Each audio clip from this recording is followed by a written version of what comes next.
Hello. Hello. So, I am here with a Thai episode, episode 7, about, in general, the writing process, because from now on, we will be writing more. So, we need to go through the process. Let's look at page 38 together. Page 40. Let's start with page 40. Writing assignment. So from now on, you have homework to do, writing assignments. What you're going to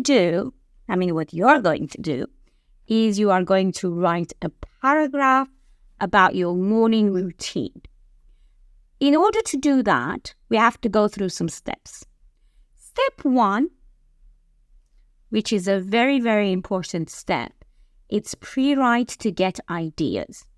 This people usually don't do, and it's seriously the most important when you pre-write what you want to write later.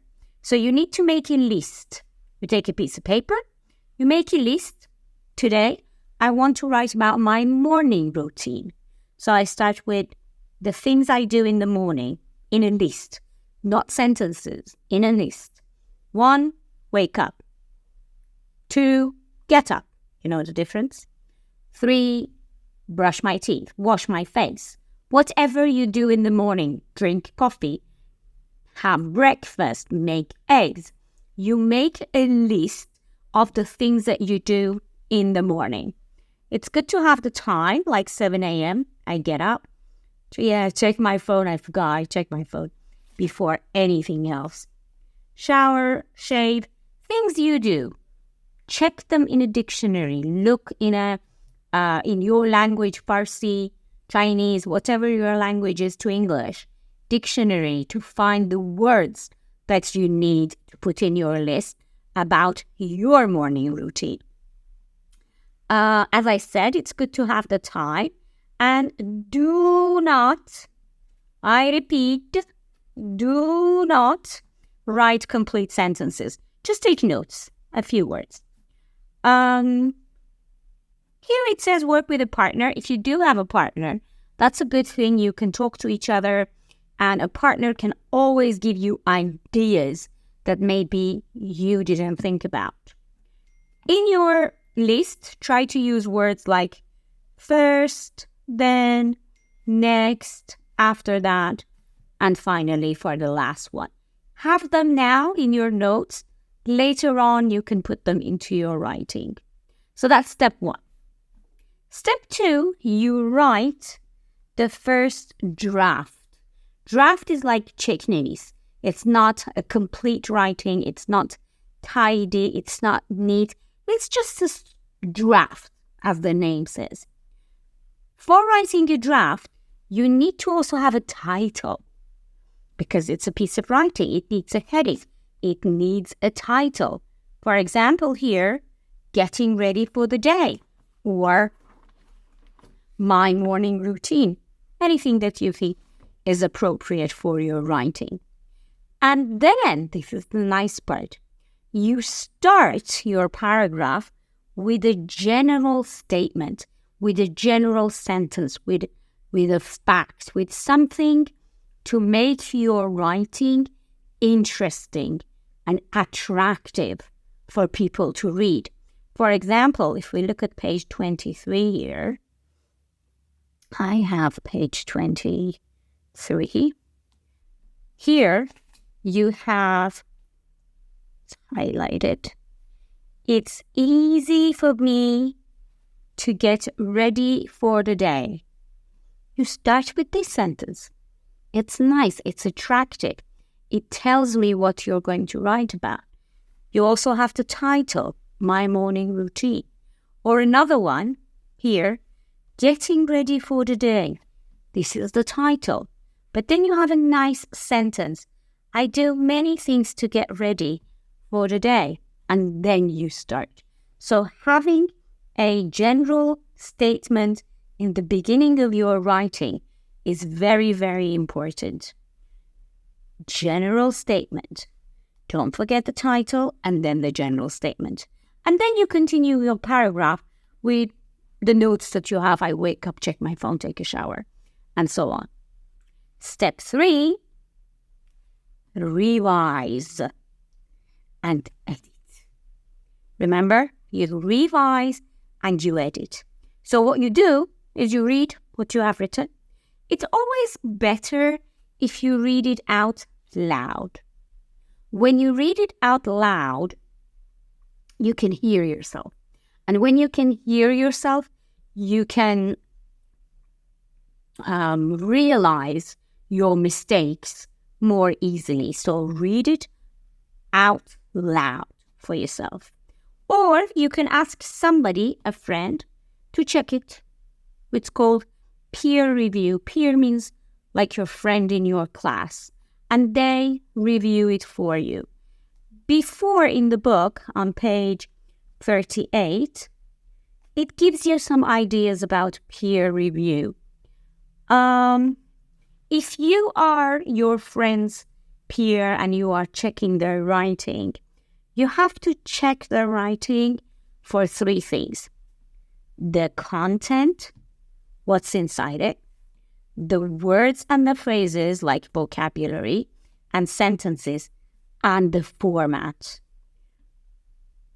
So, when you want to give feedback, if you read something and you don't understand, you say, this is not clear. What does it mean? If you think your paragraph or your friend's paragraph or your friend's writing is missing something, you need to add, for example, a time, or you need to add a person, or you need to add a letter, or you need to add a word, you ask them to think about what is missing. And of course, if there's a grammar or a spelling problem, you tell them. But it's important to be nice. So always try to find something nice to tell them. Like, your writing is really nice. I think it's very interesting. I love it. And then say, you also need to add this. You also need to add that. There's a problem with this. There's a problem with that. It's important that you also tell them it's good, but it's more important to tell them what's wrong with it if you really want to help. You can look at the examples you have in the book. On page 41, there is an example of a worksheet. So if my partner is, for example, Behnam, I write his name here, and then I read it, and I underline any parts that I don't understand, and I will ask him to explain it for me, or ask more questions about it. And then I look at the format and the language. Be careful with that. Check to see if there's a heading, if there's a title, if there is indenting in the passages. در مورد همه اینا قبلا حرف زدیم. If there is spacing, if there's a period, a full stop at the end of each sentence, if there's a question mark. No, if there's a question mark, no. If there's a question mark, if it's a question. This is, you put a question mark if you think that something is not quite right, and you ask them later to explain it for you. This you can do, of course, together in the comment section. So you always have the reply option.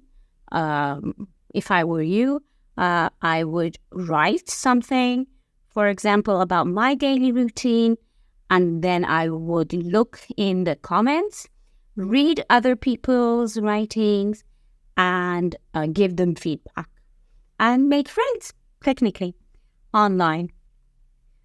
Step 4, you write a new draft. So this time you write it nicely. You take a piece of paper, a sheet of paper, and you write it again. You check it for mistakes, for grammar, for spelling, indent it, everything that you need. Here you've got a tip. It's a nice tip. It's when you are reading something, it's good to read it slowly, and you can use a pen or a ruler like what you can see in the picture, and go line by line. So you don't accidentally miss a line. And what else did I want to say? Okay. And then again, you could put it in the comment section. You can say, this is my final draft. You can mention me and I will come and check it for you. Maybe I'll write mine too. Let's see what you do. Bye-bye. See you for next chapter.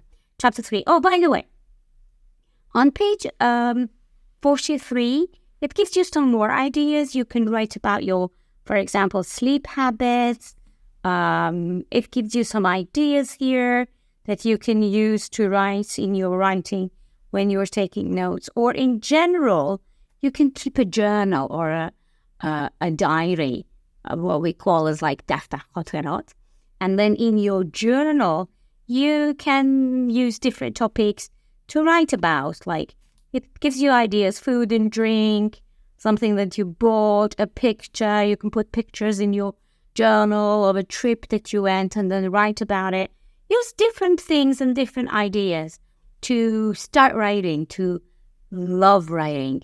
And as I always say, love it and it will love you back. See ya.